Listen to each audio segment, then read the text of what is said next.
In 219 CE, the death of Guan Yu and the loss of Jing province dealt a devastating blow to Liu Bei. From that moment, the ideal balance envisioned in the strategy of dividing the realm into three began to crumble, driven not by his grand ambition to unify the realm, but by personal vengeance for his sworn brother. Liu Bei turned his sword not toward Cao Pi of Wei, who had usurped the Han Emperor, but against his former ally, Sun Quan of Wu. In 222 CE, Liu Bei's army advanced rapidly, threatening the borders of Wu. Even Zhang Fei, preparing for the campaign, was assassinated by his own subordinates, an event that pushed Liu Bei's anger and grief to their peak.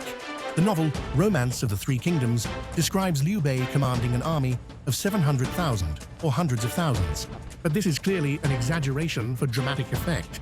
Based on official historical records and modern scholarly estimates, the actual forces numbered roughly 70,000, 100,000 for Shu Han and 50,000, 60,000 for Wu. In the novel, Lu Meng the general, who captured and executed Guan Yu, is said to have been possessed by Guan Yu's vengeful spirit, coughing blood and dying in agony.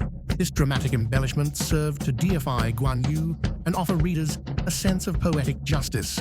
Historically, however, Lu Meng fell gravely ill soon after capturing Guan Yu and seizing Jing province, dying later that same year at the age of 42.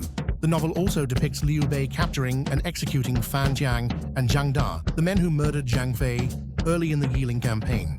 Yet, according to the records of the Three Kingdoms biography of Zhang Fei, it is only recorded that Zhang Fei was killed by his subordinates Fan Jiang and Zhang Da, who fled to Wu with his head.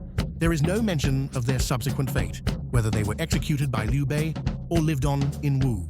Facing Shu Han's fierce offensive, Sun Quan appointed Lu Xun as Grand Commander.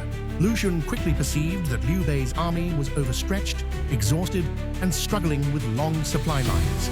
He deliberately avoided battle for 7 months, luring Shu forces deep into Wu territory and letting them succumb to the summer heat and fatigue. When the moment was right, Lu Xun launched a massive fire attack against the long chain of Shu encampments spread across the narrow mountain passes. The fire attack was a resounding success. Shu's army suffered catastrophic losses, with countless soldiers and supplies destroyed. Liu Bei barely escaped with his life, retreating to Baidicheng, where he eventually died the following year in 223 CE. This raises an important question. Why did Liu Bei not launch a naval assault along the river, attacking downstream instead of relying solely on land forces? Several factors explain why Liu Bei did not make full use of naval power during the Battle of Yiling. Wu's naval superiority.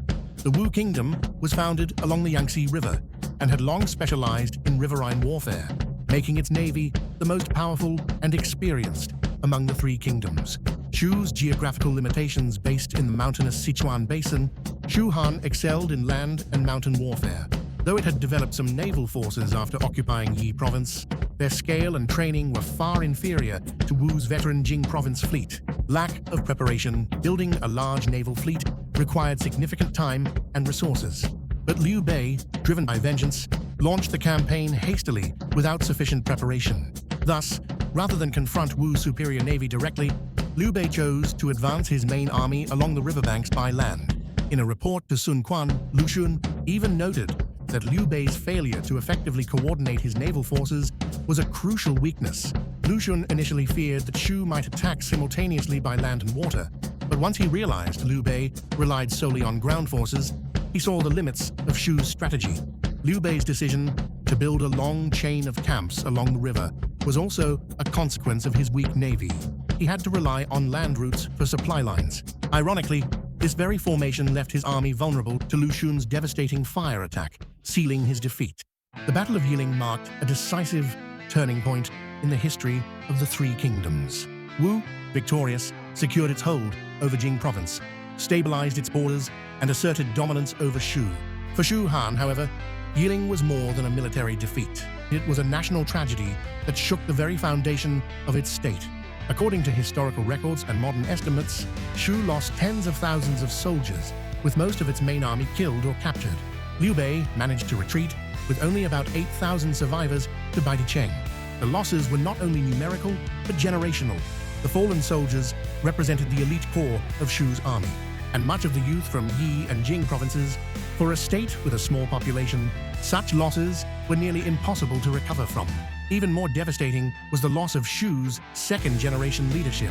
Following the deaths of first-generation figures like Guan Yu, Deng Fei, Fa Zheng, and Huang Zhong, the Yiling campaign wiped out many of the younger officers who might have replaced them.